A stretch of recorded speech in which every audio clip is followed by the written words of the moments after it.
Hi, how are you? I hope you're having a great day.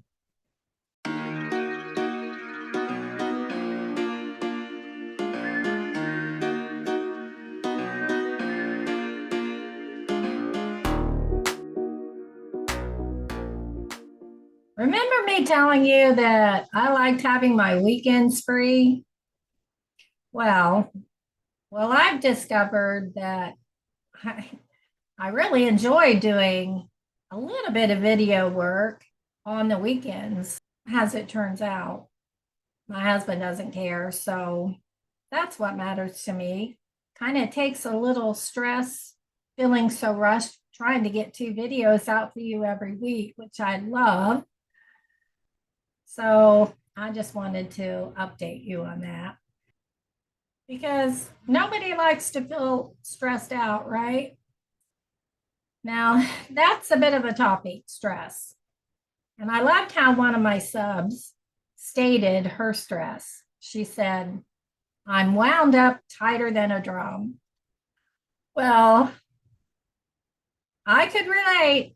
Trust me. I think I've been that way my whole life. We could say it's because we have so many things we want to get done, and then we have these bad days and we don't feel like it. More bad days than good sometimes. So we can feel a little wound up. But why do we get so stressed out? Well, that's what I'd like to talk about today. Here we go. Studies have shown that the prefrontal cortex and the hippocampus regulation and processes in the brain become impaired when anxiety disorders are present. In turn, physical symptoms occur like heart palpitations, headaches, dizziness, and stomach pains, which can become overwhelming. It all originates in the brain. Anxiety disorders are the most common form of mental health in the US. The pressures of life can feel overwhelming. Some people may experience event anxiety or state anxiety. That's a short-term type of anxiety. And yet others experience chronic anxiety, also called trait anxiety. It's a persistent form of worry. So when you think of trait anxiety, it's usually that stable feature of a person, like a personality trait. Researchers looked at the brain and found that the emotion regulation part, like the anterior cingulate cortex, had temporary changes in brain activity in those people with state anxiety. But it is related to excessive worry too. However, this isn't the end of the story. You don't have to be stuck there. And I'll explain that in a moment. I've probably said I'm stressed out, I'm feeling stressed more times in my life than I'd like to admit. What is stress? Sometimes it's our impatience. Sometimes we have to go through difficult moments before we're ready to handle bigger things. All of our lives have led to our preparation for today.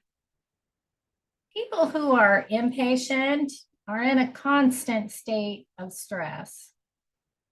Our bodies react to that stress by releasing hormones like adrenaline and cortisol to help us with that stress. And neurotransmitters will react with dopamine and norepinephrine. If we're low on dopamine, we may not feel pleasure in a way that's beneficial to us. If we don't get ourselves in check, we become anxious, and that can affect our health because when we're anxious, we also have trouble sleeping. Some of us are hardwired for impatience. And if you have a type A personality, you're at a higher risk of impatience. About 25% of us have this personality type. It's time to learn to manage our impatience and take deep breaths, evaluate what we're feeling, and ask, is this really that important? Is it helplessness that we feel?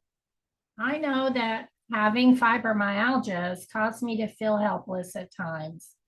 My emotions can be all over the place. It's in that moment when I know that I need to slow down and focus on the present and replace any negative thoughts with positive ones. It's important to identify what is causing your impatience. Are you waiting for a call back from the doctor's office? Are you waiting for someone to do something in a timely manner? Whether you suffer from panic disorder, anxiety, PTSD, obsessive compulsive disorder, or social anxiety, there are some things that we can do to calm our anxiety. Ask yourself, what is really going on? Allow yourself to feel that moment. Then determine if what you're feeling is realistic. Stop and meditate or use mindfulness techniques. Meditation can be very different for all of us. You can find peace by listening to music that soothes your soul, or by sitting in a quiet spot and focusing on what's really important.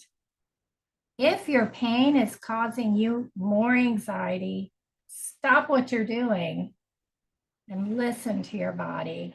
Acknowledge that pain in each area of your body. You can call a friend or family member and ask them how they're doing. Take the focus off you.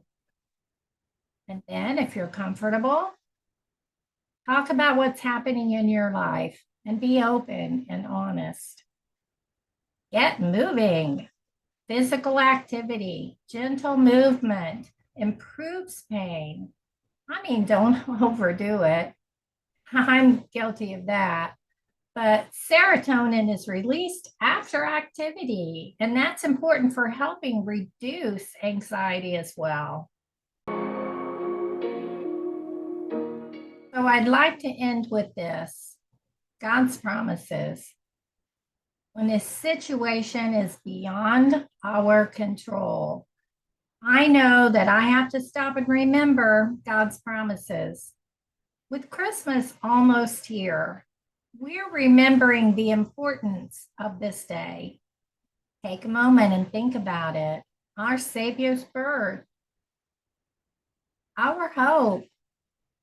In life, we've had disappointments and trials, but Jesus was born to take our troubles from our shoulders and carry it for us.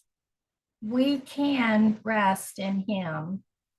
So, when I am often too tired to get things done, I can lean on Him. God's grace is enough for me and you. So, I'm learning to lean on Him, to prioritize things. Because I'm not a perfect person, I'm a work in progress. My goal is to be kind and loving to everyone around me, to stop and rest when I need to, and to stop when I'm in a tighter than a drum mode and allow God to work in me. So let me ask you this. Do we worry? Do we fight?